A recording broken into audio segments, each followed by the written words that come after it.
Welcome to the Leadership Conversations podcast. I'm your host, Jono White. I'm the founder and principal consultant of Clarity. We are an Australian-based consultancy that works with leaders around the world, and our passion is to invest in people to become everything they're meant to be in order to fill the world with healthy organizations that people love to work for and customers line up to buy from. The goal of this podcast is to invest in you and your leadership. If you're just joining us for the first time, then feel free to check out consultclarity.org. That's our website, consultclarity.org. We have so many free resources on there, the most popular being our 7 Questions on Leadership series. We've had more than 1,500 leaders from around the world in all different sectors give their in-depth answers on leadership, what books they love, what they found most challenging, the most meaningful stories, how they structure their time through the day. That's free, so go and check it out.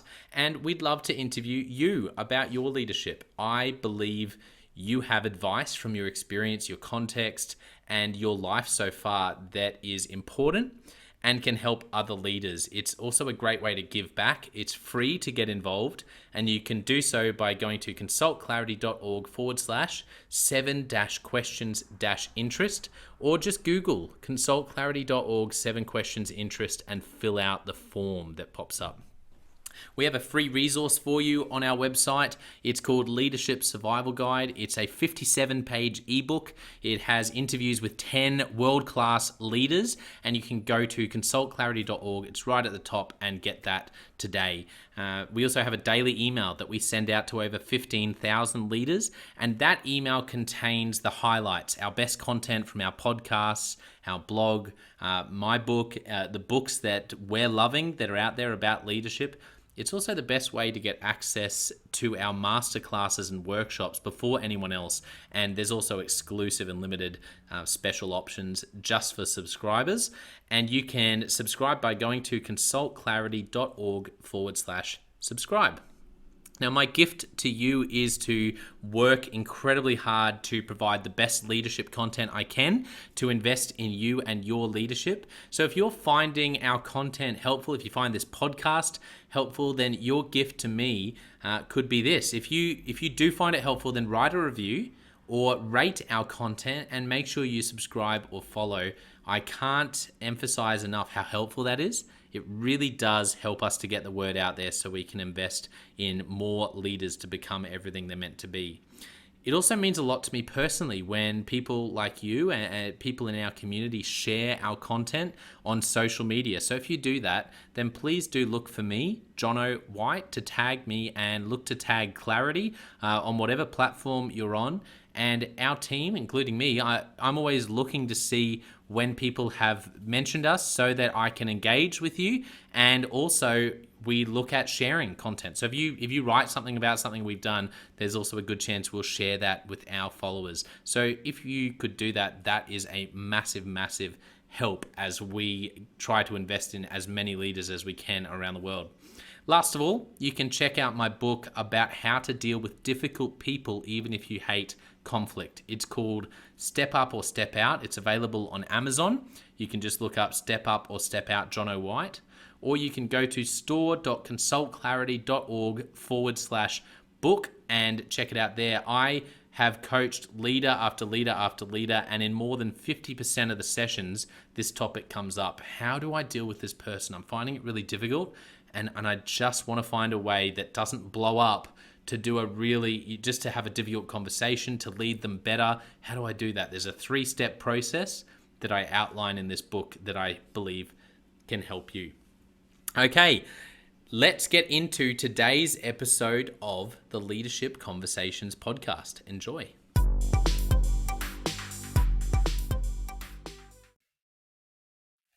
Welcome to another episode of the Leadership Conversations podcast.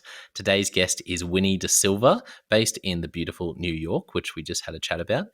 And Winnie is leadership strategist and executive coach for her business, Winnifred S da Silva.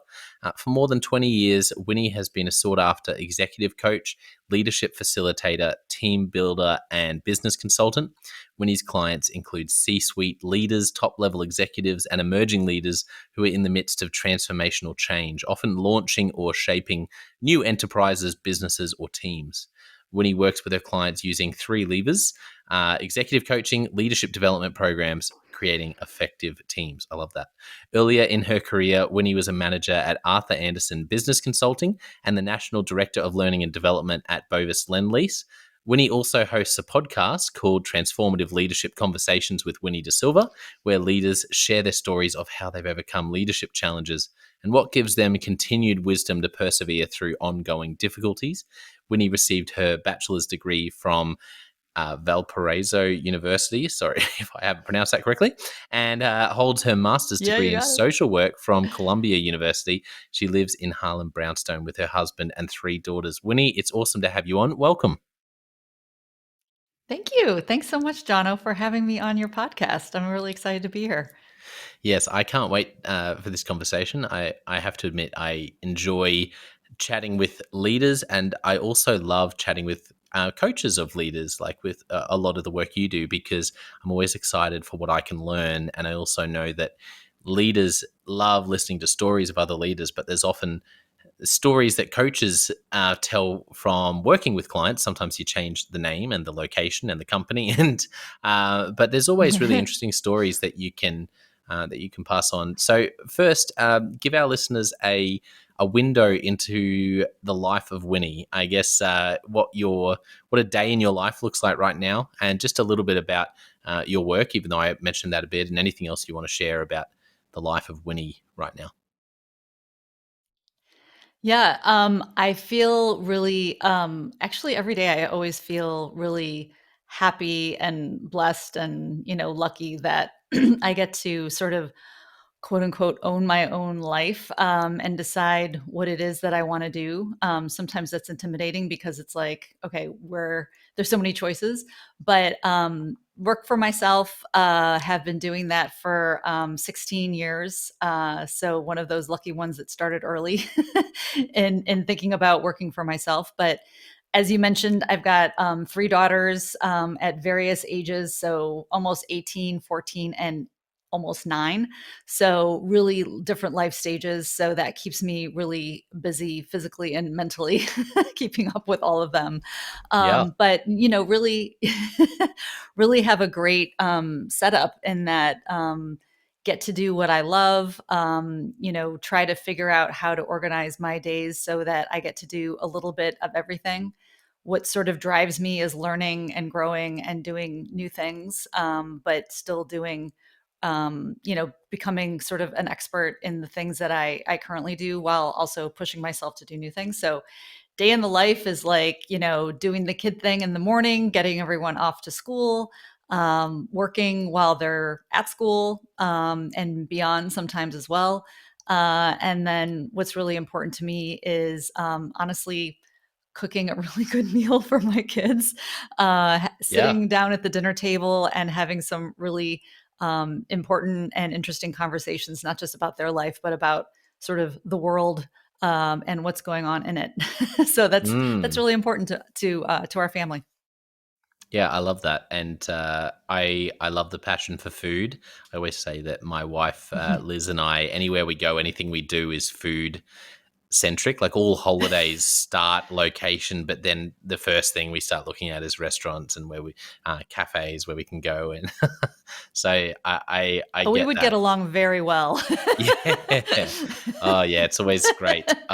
Anyway, I could talk about food, but let's talk about you and about leadership. So, um, tell Yeah. us for our listeners, it'd be great for you to share some of your story, particularly those moments that really shaped you becoming who you are today. You know, as a leader and as an executive coach who works with leaders and supports and invests in leaders. Feel free to go back as far as you want. You know, to childhood or thereabouts. What are some of those moments that really shaped you becoming who you are, Winnie?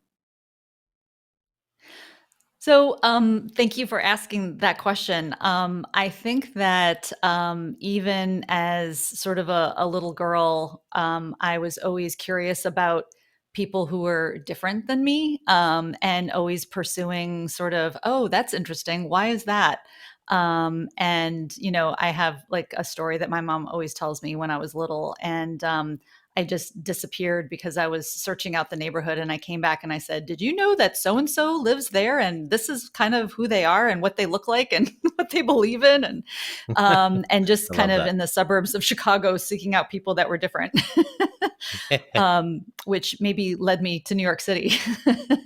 Yeah, true. um, but but yeah, so there was that. But I think from a career standpoint, as you mentioned, I started out in social work, which was interesting because, as you noted in my bio, I then pivoted quite, interestingly, I think, to business consulting. And I worked in their change management practice at Arthur Andersen, actually, until they died.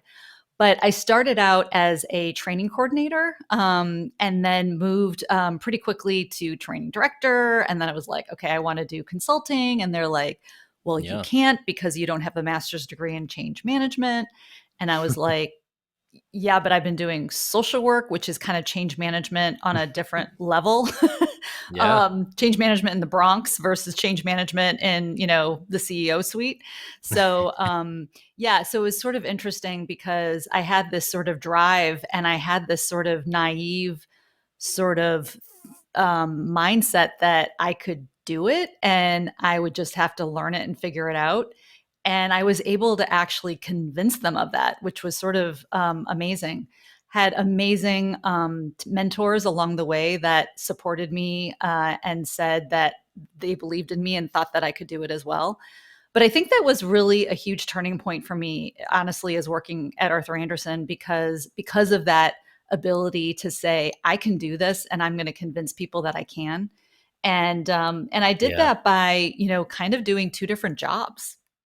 I was like, I'm going to do my training director job, but I'm also going to do a bunch of change management work on the side without officially being part of the team, without officially getting paid to do it. So by the time I said, can you interview me for this job? I was able to get in because I was doing all this other work on the side. What that taught me is not so much focused on what it is that I'm qualified to do, what is, the people around me think that I can do, but what do I want to do?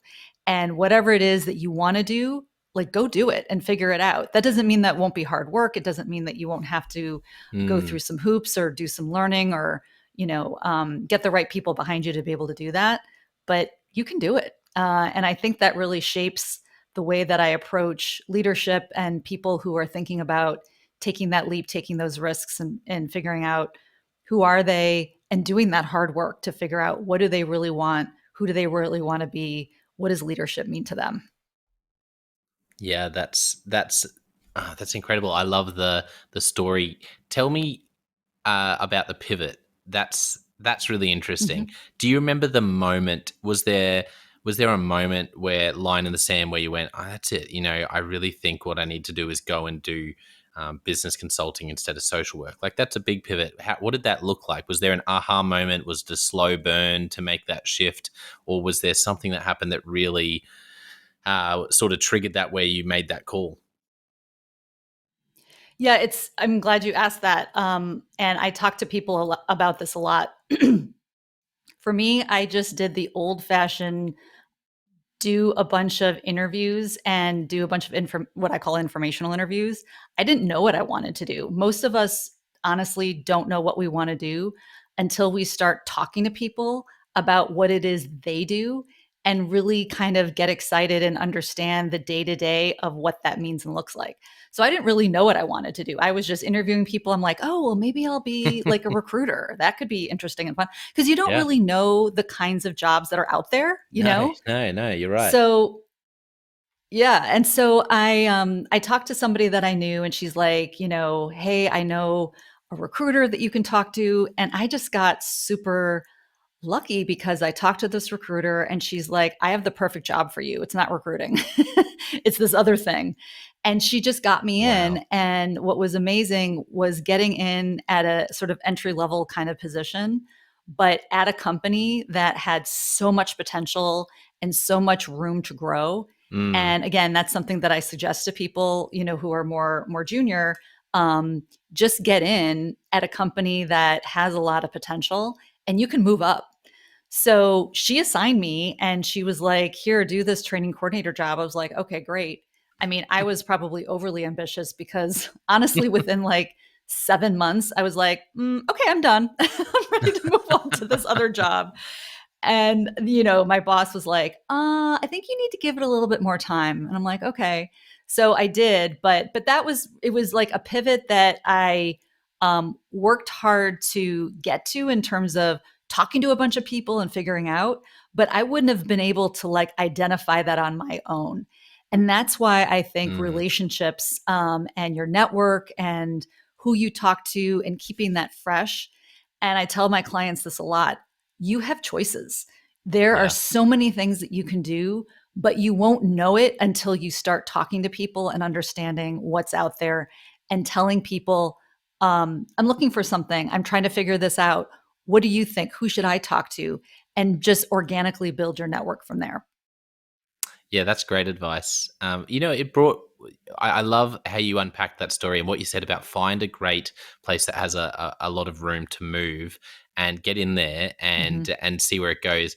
I, and sometimes I wonder if I'm being a little bit naive, but my advice to young people who are sort of really passionate and often in that sort of 20s going, I know I really want to make a difference in a lot of people's lives, but I haven't nailed down exactly what that looks like, and going, yeah, that's normal. Yeah. And Yeah. my what I've That's said right. before is, pick maybe 10's a little bit, or 10's probably a good place to start, but pick 10 organizations where for some reason, like there's a legitimate reason that organization and particularly that leader, somewhere locally Mm-hmm. to you is a great leader and someone great to work for. And Yes. if in doubt, contact those 10 people and ask for a coffee to ask their advice Yes. about your career. And I'm like, you know what? I can't think of many better strategic decisions for a young leader to take than to do that, because Mm-hmm. you I've been shocked myself. I've been so shocked at who says yes, at who will give me their time, and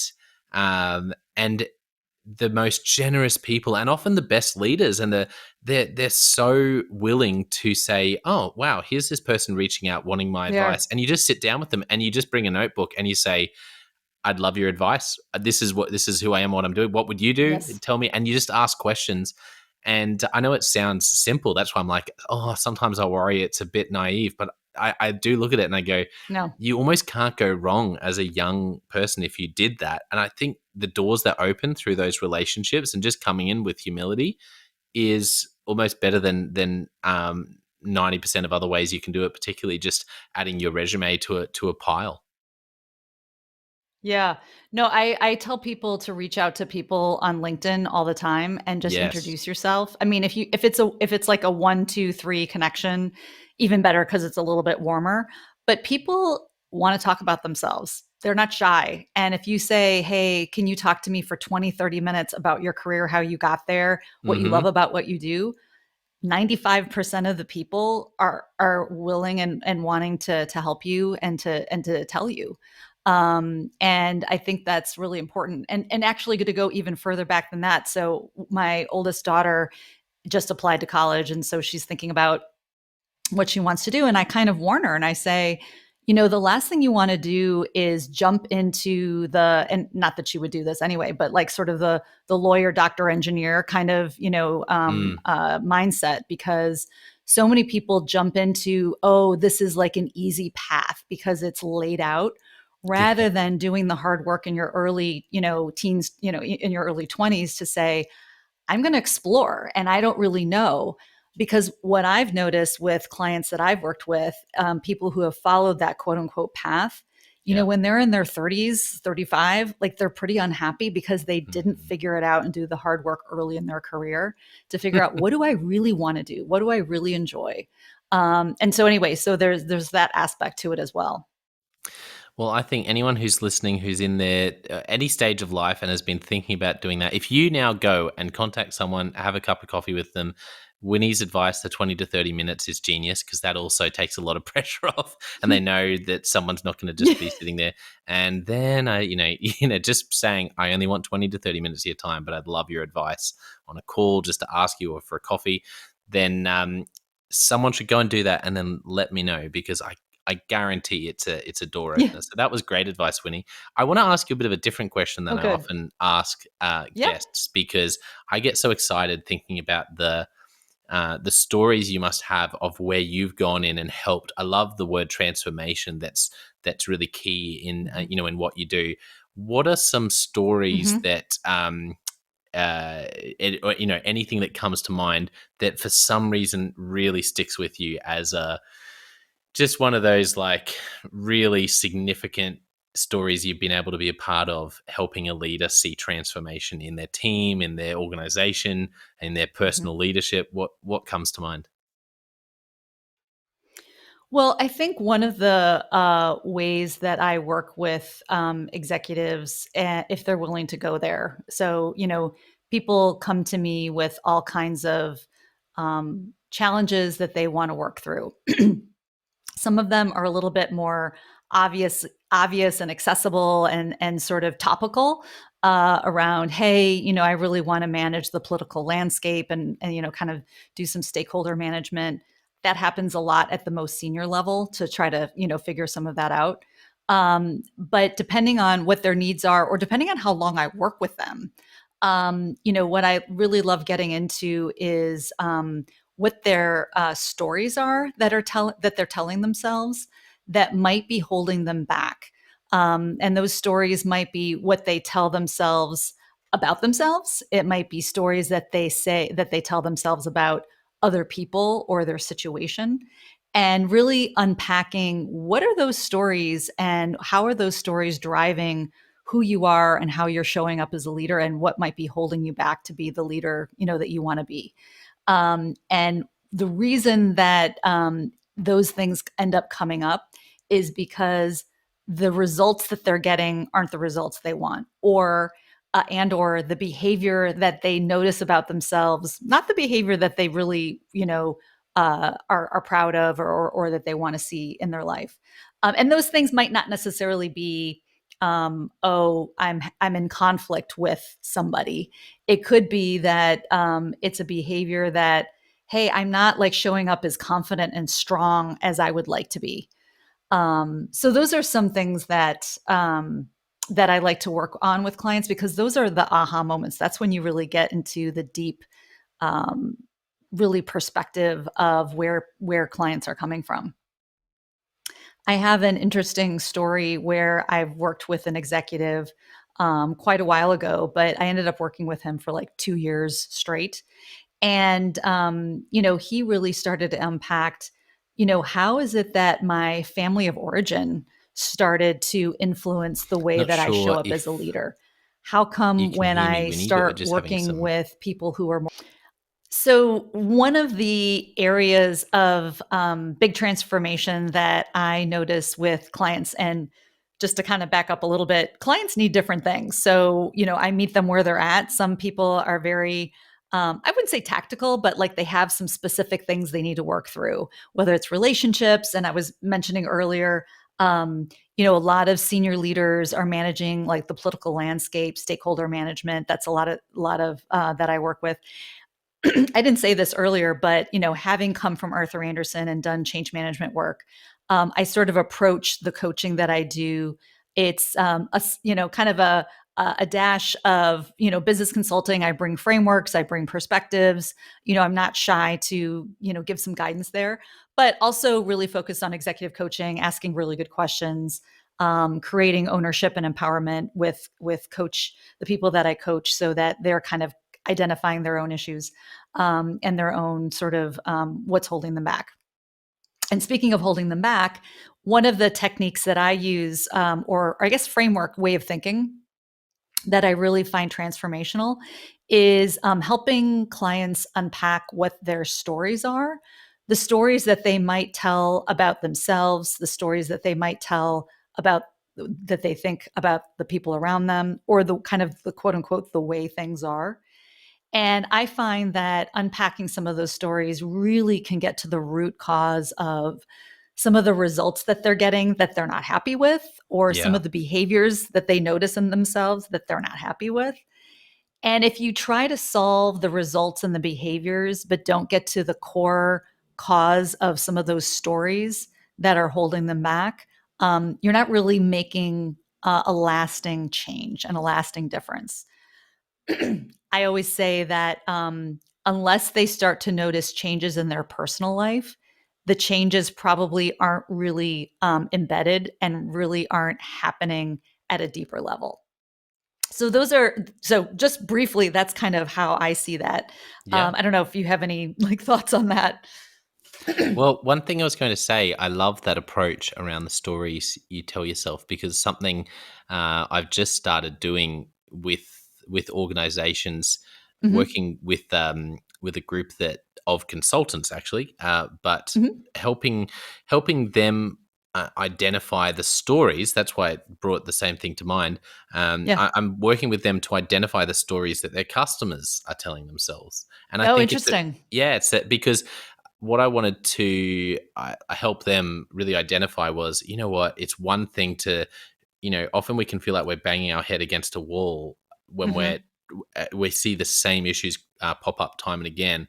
And it can be helpful to step back, which is why I love what you're saying around actually doing this with leaders. But even with your clients or customers, stepping back and going, okay, what is the story they're telling themselves Yes. that is at the deeper root of this lack of education, or a lack of, there's something that the penny's not dropping in this area and people aren't changing, there's not true transformation, or we're finding there's a drop off in this particular area of our service. And if you can identify that story, then what I'm working with this group to do is actually tell a different story, Hmm. and use your own stories to actually help change those beliefs by identifying false, there's usually a false belief in the Hmm. story, but I haven't actually thought of using it the way you're using it with leaders. And I love that. Hmm. It's interesting. I noticed that with some of my clients, that they've discovered that they need to do some work with like a therapist, based on some of the work that we've uncovered. Yeah. It doesn't mean that I'm doing that work with them, but they realize that there's some other stuff that they need to sort of unpack and take care of, because of the stories that we've identified that are potentially getting in their way of their day to day ability to become, again, the leaders that they really want to become. So I think, again, that's like a real sign to me that they're taking this work seriously, and that they're really looking deep in terms of understanding how can they be the best leader that they can be, and what's holding them back. And usually what's holding them back is something in their mind. It's something in their mind that's holding them back. Mhm. So for listeners who this is brand new to them, or maybe they've heard of it, or maybe they've done it like a lot of us, we've dabbled in something like this and then gone, oh, actually that was really good. I should have stuck with that and followed it through. But where would someone start? I guess if they're initially trying to start a process like this, what might that look like if someone's going to go away and maybe just do a short exercise to start thinking like this, even about themselves, before potentially engaging someone like yourself to help them with Yeah. that? Yeah. I mean, I think it goes back, excuse me, it goes back to really thinking about, I think, am I getting the results that I want from, what I intend to accomplish or what I intend to do with who I am as a leader? If you're not getting the results that you want, there's some reflection on, what am I doing? Like what kind of responsibility or ownership can I take over those results? And if you think about, well, my behavior, I'm not as, I'm kind of showing up as, I'm holding back from being as strong as I could be. I'm not communicating as strongly as I could be. Maybe I'm undermining people. Maybe there's some real negative behaviors that are surfacing, that might aren't maybe aren't completely derailing, everything, but are not. really the kind of leadership behaviors that I want to cultivate as I lead my team and as I bring my team together to, again, be the best that they can be. Because I really Yeah. see leadership as that. I think that people Mm. think of leadership as I'm doing all this stuff, and I'm really kind of in the spotlight, which in I think Western cultures that is sort of the dominating, understanding of leadership. But I really think of leadership as how can you, first of all, probably if you're a senior leader, how can you lead leaders? And that's, I think, a slightly different skill than if you're just starting out and you've got like a couple of direct reports. So there's Yeah. that. True. But I also think when you're leading people kind of at any level, the idea is how can I help these people be the best they can be, whether Mm. they're leaders or they're just individual contributors, even.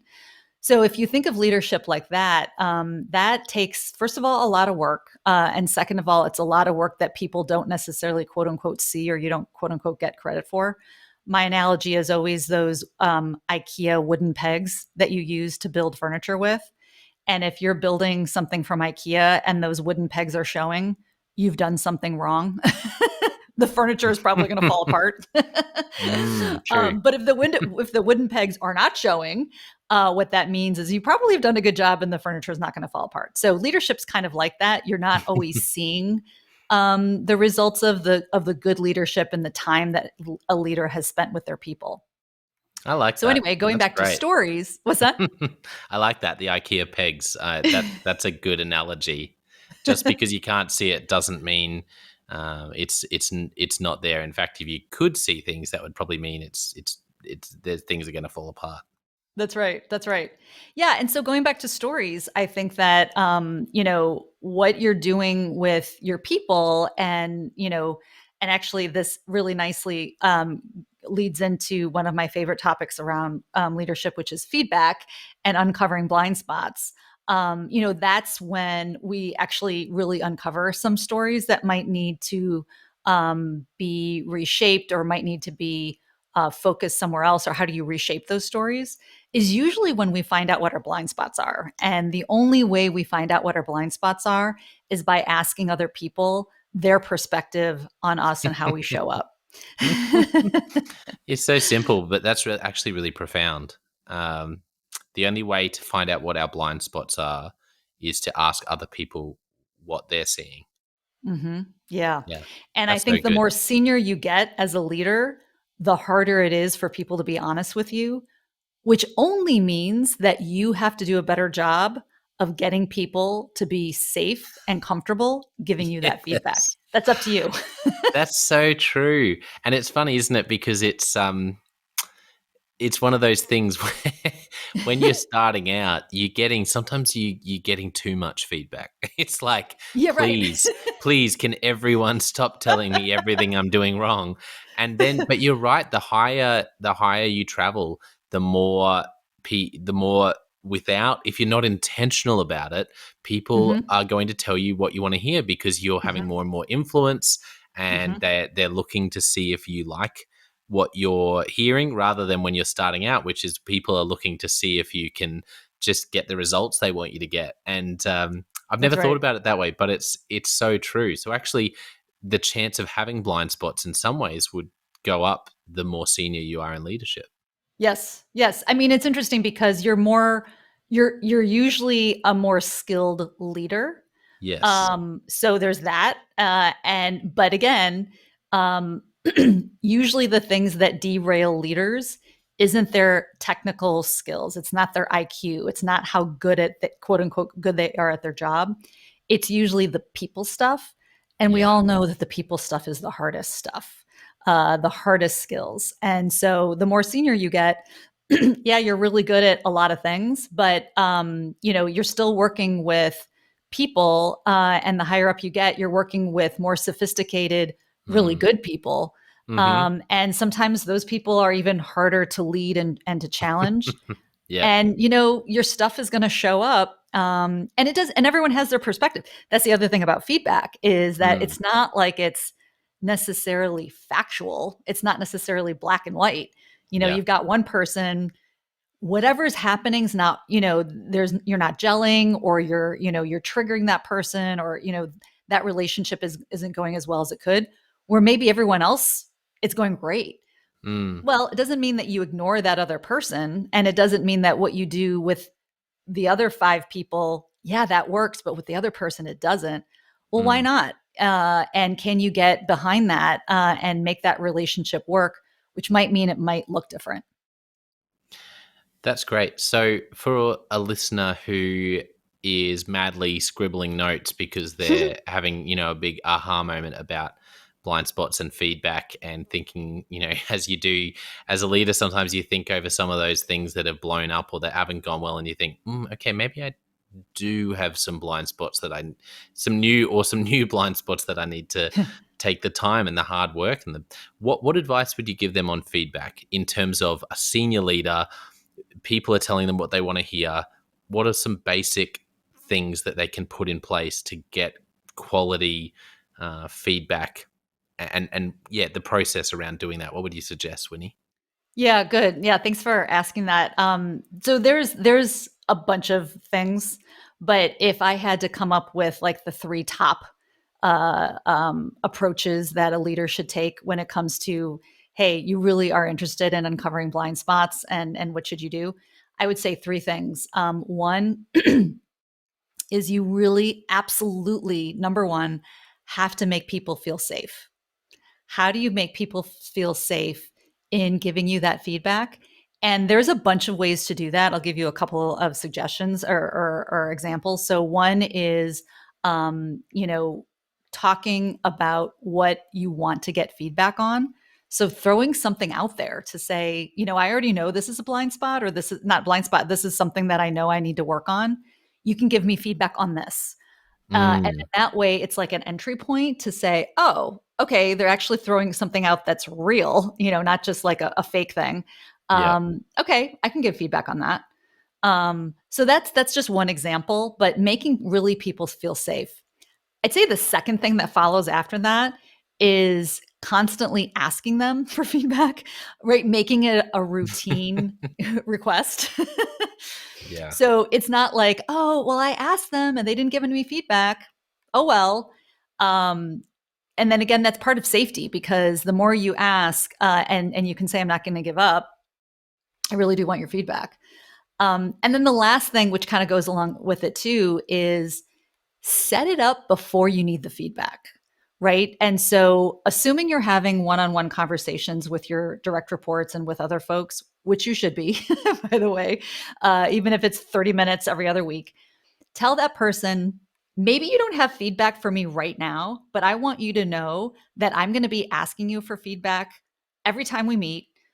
So I want you to be thinking about it. And this is a great thing this is something I want to set up so that when it happens, we've already gotten sort of this habit and Mm. this cadence of me asking you. So you're already kind of setting it up so that even if they don't have anything right now, that again, you're making it safe for when it does happen, they can give you feedback. That's great. And it is about making it part of, and this is the thing for leaders. Sorry, I really, there are a lot of leaders who want a feedback culture. They want Mm-hmm. a high performance culture. Mm-hmm. And the biggest thing they can do to really, if they really authentically want to see that across their organization, and if they are, particularly if they're the CEO and the point leader, is to model it and to actually, and the story that comes to mind is a Patrick Lencioni story he tells in one of his books around this leader who, was doing the right thing, prompted. I think he was working with Pat, got people to, got his executive team to do some feedback, right? Mm-hmm. And then Pat talks about the story how he was in the room with them when they decided to unpack it.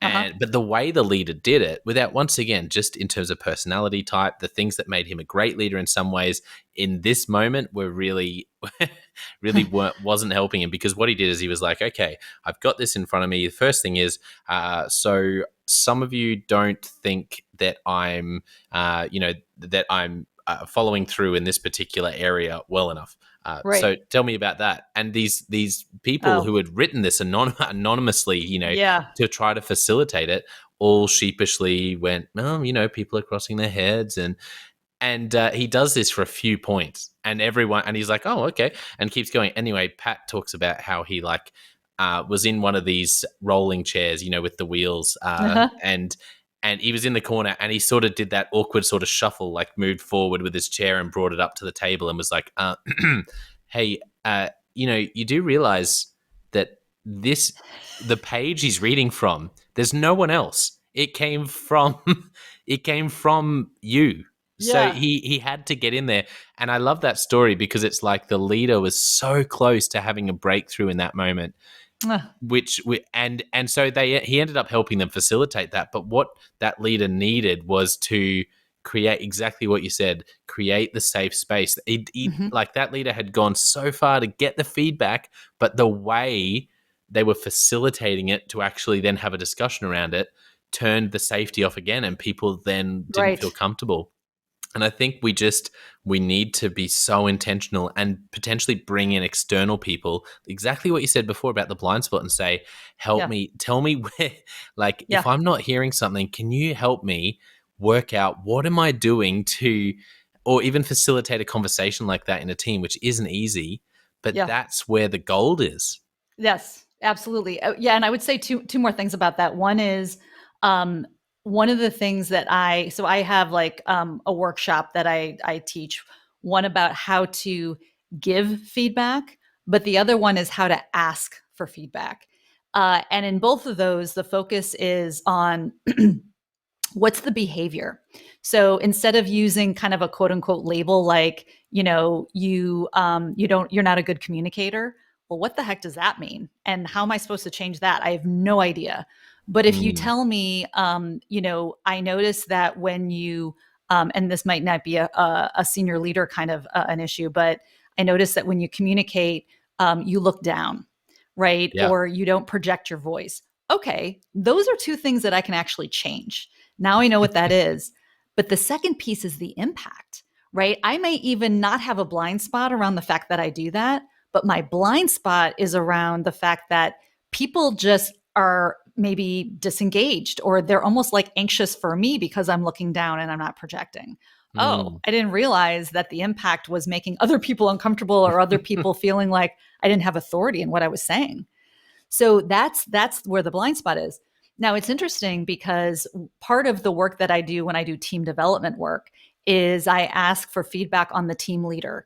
Mm. And when I do these interviews, I interview people for each team member for an hour. I put together this whole report. But part of that report is what everyone said about the team leader. I ask them to rate the team leader on a scale of 0 to 5. And then I ask, what are they doing well? What could they be doing better to make the team more effective?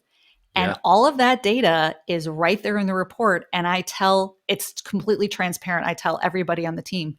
When Yeah. I did this recently with the CEO and his team, just the fact of me, and him obviously agreeing to put that out there and it be completely raw data that everyone said, the Yeah. credibility of this CEO went way up. Yeah. People Yeah. were like, I can't believe that. Like, first of all, I mean, I told them I would, but like, I wrote down everything they told me, and there it was in black and white. And they even said, wow, seeing it in black and white almost feels a little bit harsh. But the CEO was like, you know what? There it is. And, I may not agree with all of it, but I hear you. And, I'm willing to hear you, and I'm willing to work on it. And that was powerful. And the thing I love about that is, if you want to be a great senior leader, like you said, Hmm. it gets the levels you go up. One of the challenges that's you might not necessarily think of as a challenge initially, but you're leading people who they've gotten into those roles because they're obviously very skilled. They're Yeah. probably quite good with people. They're often fantastic individual contributors or people managers in a different area. That's why they're now on your team. But the Yes. greatest leaders are able to lead people who are even better than them. Like Yes. and the thing I love about your process that you described there is, I feel like at some point as a leader, you just have to, it's that whole, I'm not threatened by other people, but some of us can say that, but then wow, it is hard when you're looking at someone and going, you know what, how do I lead them really well? And if I'm honest, say they're probably like, and even they're smarter than me, Yeah. they're better than me Yeah. at those things, and to completely let your guard down. And what better way to do that than to do this process, high trust, really let your guard down. And the thing I love about that is I truly believe if you can do that, not only will it help you lead people who are even smarter than you and better than you, which is what you want, but Yes. it's also, I think it's the key to keeping those people, because if you're one of those people, what people want is they want a leader who's not threatened at all, who Yeah. goes, I'm here to help you, like I'm here to support and serve you and take you Mhm. to astronomical levels of success in what you're doing. And I know anything I'm doing that's not helping that is getting in the way. That's a leader I want to work with. And the problem is that if you hold stuff back, because it's hard and painful to do a Mhm. process like this, you will end up losing your best people. They'll hit a ceiling. Yes. Yes. And you have to, even if you can't set the ceiling at how smart, like even if you go, I probably am not as smart as that person, at least set the ceiling in vulnerability and set the ceiling in Mhm. high trust. And if you can create that really high ceiling, then you can keep amazingly talented people with you. And that's why I just, well, I can't even say how much I love that sort of process you just articulated. That's, if teams were doing that, that would solve so many. It would. Just that one process for any teams out there is, it's not easy, but it would be a game changer. I think I totally agree with you. It is so powerful, and I think you're absolutely right. It can be a game changer. And kind of going back to kind of the leader themselves, is it's this weird combination of, can you be really comfortable in your own skin and who you are, good and bad, Mm, and also be willing to change, and also be willing to hear the hard stuff and figure out, where should I pivot? What would have a big impact if I listened to X and made that change? And I think that's not an easy balance to strike. Really being yeah. confident and comfortable with who you are and being willing to change. Yeah, you're right. It's a very uh, and the first thing that comes to mind when you talk about that, it's about really, it's like vision versus strategy. It's like Yeah. you know Yeah. how you marry the vision, but you date the strategy. It's Yeah. like that. It's a I love bit that. like that as a leader. Like you need to marry the values of and authentically being who you are, but Yeah. in terms of how you do what you do, date that, feel free Yeah. to and that's not easy. But I know for me, one of the big revelations I've had in the past couple of years has Yeah. just been, and it might sound silly, but it's been realizing, you know what, some of the things that I'm strongest in, I can get wrong. Yeah. Oh, yeah. And they're the hard ones. When I'm weak at something, sure, someone else suggests something, I'm like, well, you're already ahead of me. That's great. That's But when right. I'm strong in something, they're the areas that I find I jump the gun. Someone suggests something, I'm like, no, no, no, I've got this. And that for me has been that sort of, I feel like that's the sort of space I'm going, this is what it feels like to be able to say at the same time. It's a bit of a tension, isn't it? It's like I feel like, Yeah. yes, this is something I'm strong in, and I know from experience I can get this wrong. And so I Yeah. want to have wise counsel. I want to listen to those around me, even if in this area they're not necessarily as strong as me. That's where I need to stop and listen and actually intentionally take it on board, and not just power on because it's something that I feel like I'm in my sweet spot even. No, I think you brought up two really good things. One is, usually our strengths, because they're our strengths, or we're comfortable with them, or we've always had them around, we over index on them, or we use them in places, or ways that don't work, or maybe even inappropriate. Mm, And so a lot of times that's sort of a weakness that can show up, is in our strengths, but used in a way that's not a strength. But the other thing that you said, which I think is absolutely true, is really having the wisdom to choose which feedback is really important that I need to take yeah. action on.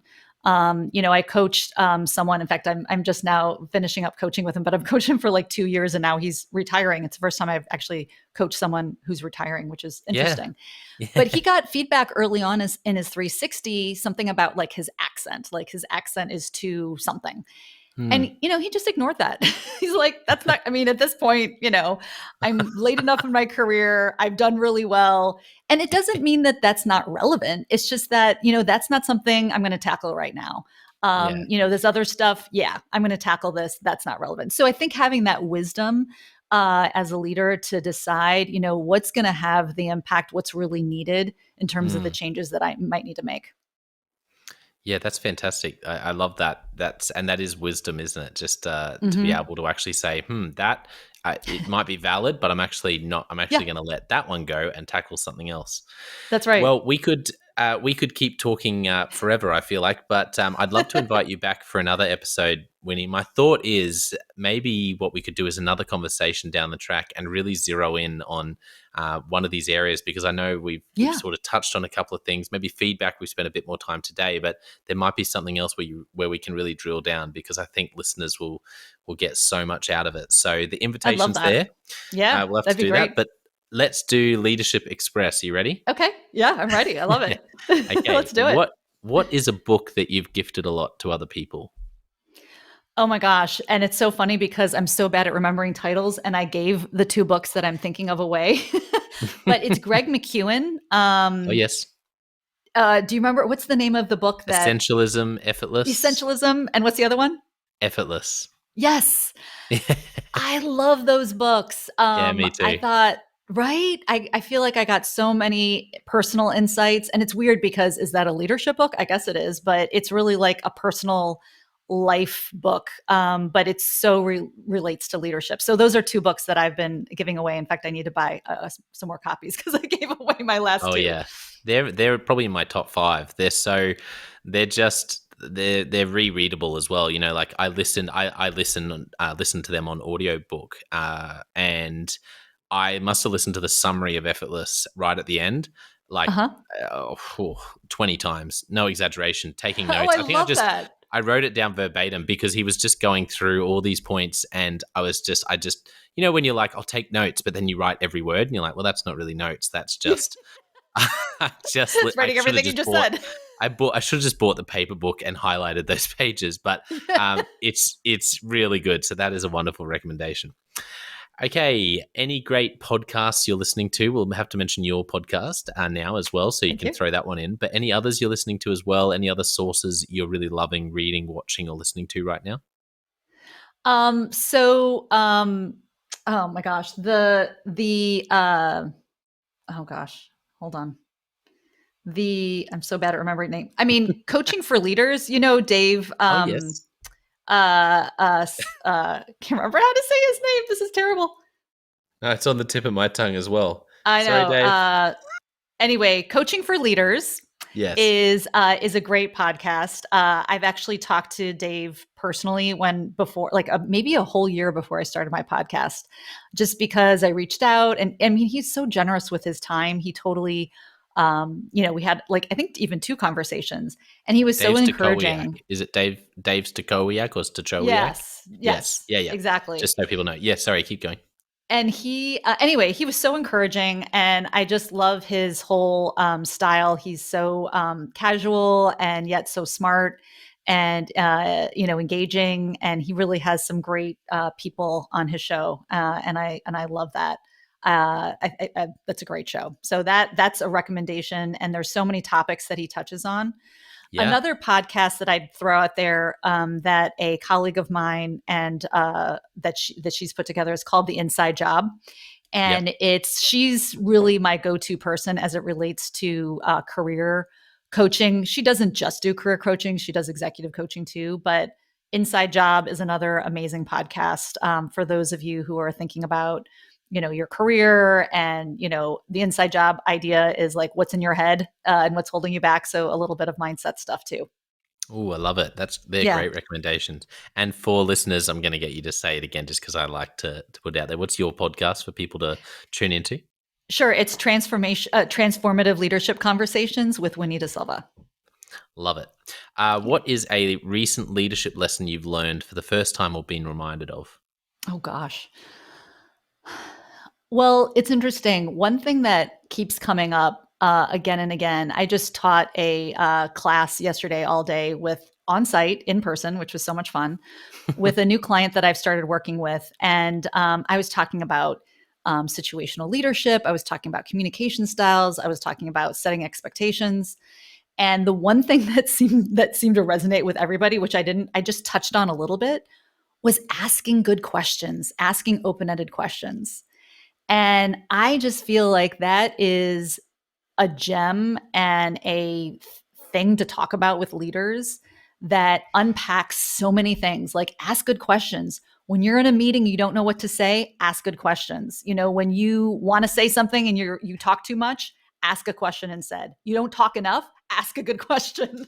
And so It's so anyway, true. I just think asking good questions is like a leadership skill, and that's overlooked. Bonus question. Bonus question in the Leadership Express questions. What is a favorite question of yours to ask? Oh gosh. Tell me more. Tell me more about that. Yeah, So, I like right? tell me more. That's good. Yeah, yeah, So yeah, super open-ended. Like that's what's so great about questions. They don't have to be brilliant. yeah. Because what you're doing is you're asking someone else to say more and you're getting underneath what they really mean, or you're just don't understand what they said at first. And asking that question really is opening and welcoming, Yes. and also gives you a chance to respond in a more intelligent way. I love asking people to unpack something. I find that I don't know what it is about that, but someone will bring something up. They'll mention, oh, and then that happened, and I was really frustrated for a while. But then, and they keep moving, and I'll come back to that and say, you mentioned you were frustrated by that. Unpack that. I don't know what it is about Ooh, I that, but love that. yeah, I really like. There's something about getting someone to unpack it that I enjoy facilitates like the people like, oh, okay. And it gives them an interesting sort of, they then sort of start unpacking it. So that's one of my favorites. And then the other one, which is just because I love this topic, so you can probably tell, but asking people when you first meet them in a social setting, instead of saying, what do you do? Asking them, so how do you spend most of your time? I can't Oh, remember where I came across that. But the nice. thing I love about it is that this is what the person was saying is that as a question in a social setting, if they love their work, they'll tell you about work. But Yeah. Yeah. if they're really not enjoying that, or they're in between jobs, um, they'll talk about something else completely in their life. And Well, it I was gives like, them the chance, like ah, you said, to talk about what they want to talk about. yeah, yeah. So that's another one that Ooh, I like a lot of that. people might not focus on that like me, but I like to walk into when I'm meeting someone new. I like to sort of have something where I feel like I can ask them that, and it's helpful. And yeah, maybe Because that's just me. that question can go in a lot of different directions, Yes, yeah, right? Which is exactly. fun. And they get to lead that, so wherever they're going, they're Yeah. probably keen to chat about that. Okay, I should move on to another one. What is a great piece of advice you've received about life or leadership? Um, I think that it is you have more choices than you think you have. Mm, So, whether that's about a job, a career, how you spend your time, doing what you yes. really want to do. I mean, I just feel like we're so rigid and stuck in what we think we have to do. And we really do have a lot more choice than we think.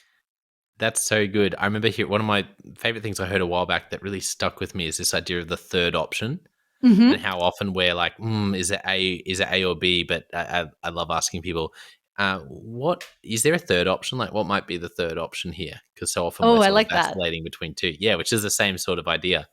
So that's great. Oh, this is so good. Okay, let me keep going. I love this question. A movie or TV show that really impacted you? Hmm. Um, Doesn't well, have to be serious. Can yeah. just be something that you really, for some reason, has really stuck with you. Well, I really like science fiction and action movies. Yeah. And one of the shows, oh gosh, I'm such a bad memory. One of the shows, Man in the High Castle. Man in the High Castle. Okay. So it's like I think an Amazon Yeah. series, and it's about what if we lost World War II, and sort of the Nazis have the East Coast, the Pacific Empire, the Japanese have the West Coast, and in the middle is sort of this weird neutral zone. Yeah. It's such an interesting series because it includes history and what could have happened, but then there's this whole sort of interesting sci-fi spiritual weird thing that happens kind of at the end, or kind of towards the end of the series. It's really fun. I loved it. Okay. That's so good. I love the answers I get to that question. That's great. I'm definitely going to add that to my list because I Yeah. do love sci-fi fantasy. Um, a quote you're particularly fond of for life or leadership. So I have come across this quote, and it came out from one of the trainers from the Apple Fitness Yeah. app, and he said, and I have it written down: everything you want starts with a decision. So everything you want starts with a decision. I love that quote because it's like, what do you Mm. really want? Decide you're going to do it and make it happen. Mm. Yeah, And that nothing really, just materializes. It's like everything you want starts with doing something, a yeah, decision in some direction, moving somewhere. Yeah, that's good. that's right. And so if you have clarity on what it is that you want, what decisions do you need to make to get there? Yeah, yeah. Oh, How, I like again, how that. you spend your time, who you talk to, setting, sitting down and actually mapping it out, whatever. But we kind of say, what do I, I really want this. But first of all, you have to be clear on what you want, and then what decision, do you need to make it happen? I like Yeah, that. that's great. Yeah, there's a lot of good in that. That's Yeah. that's gold. I like it. Last question. If you could only give one piece of leadership advice to a young leader, what would you say? Hmm. I would say do the hard work to figure out what it is that you want to do, and what you think you want to do now will change and evolve. It doesn't have to be perfect.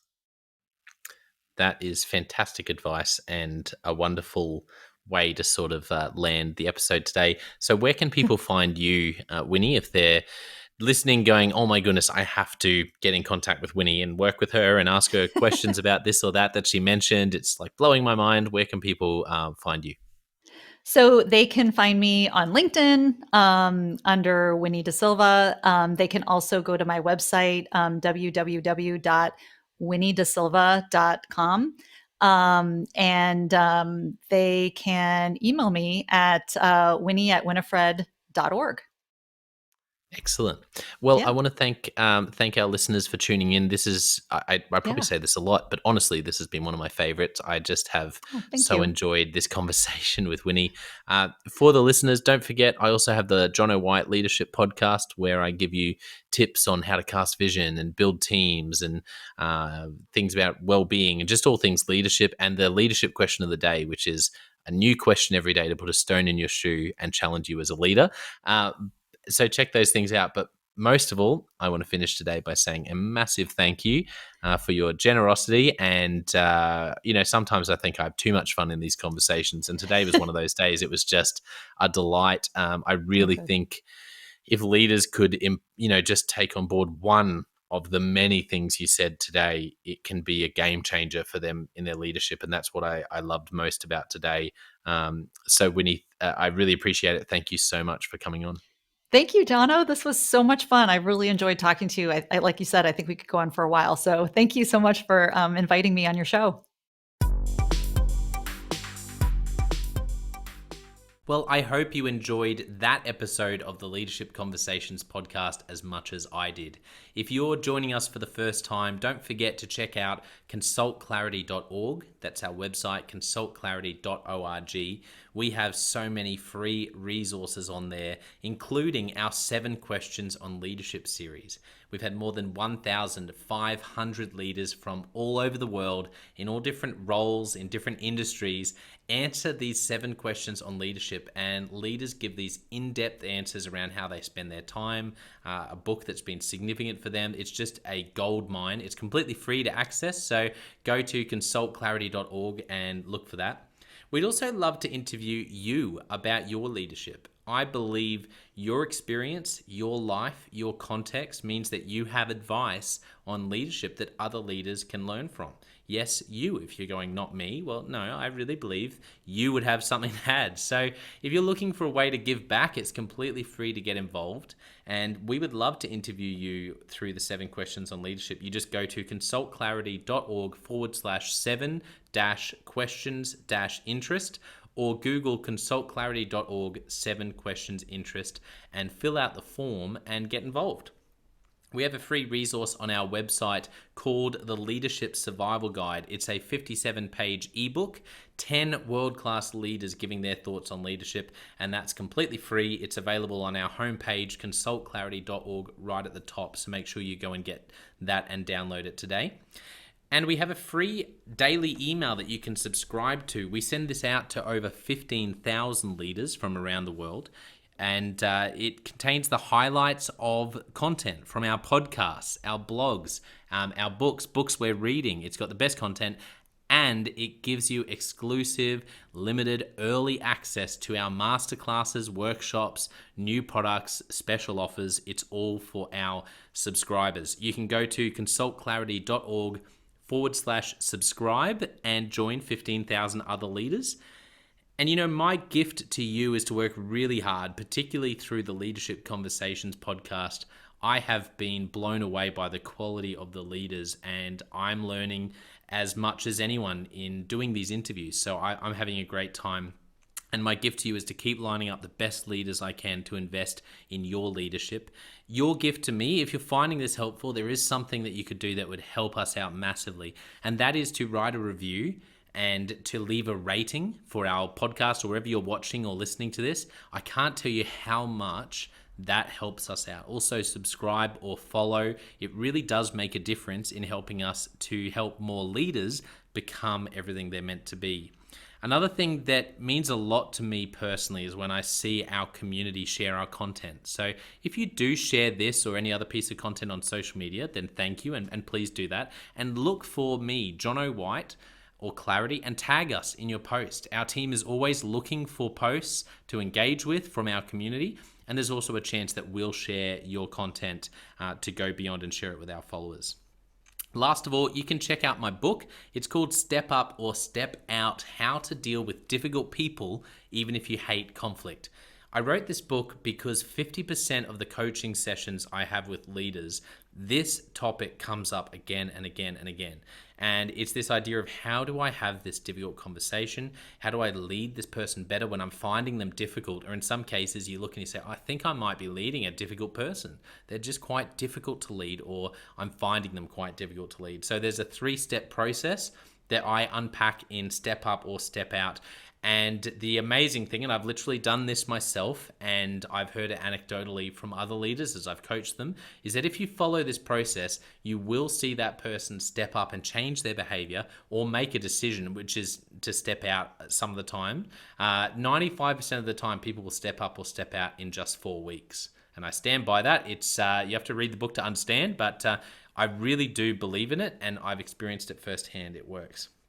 So you can go to Amazon, look up Step Up or Step Out Jono White, or store.consultclarity.org/book.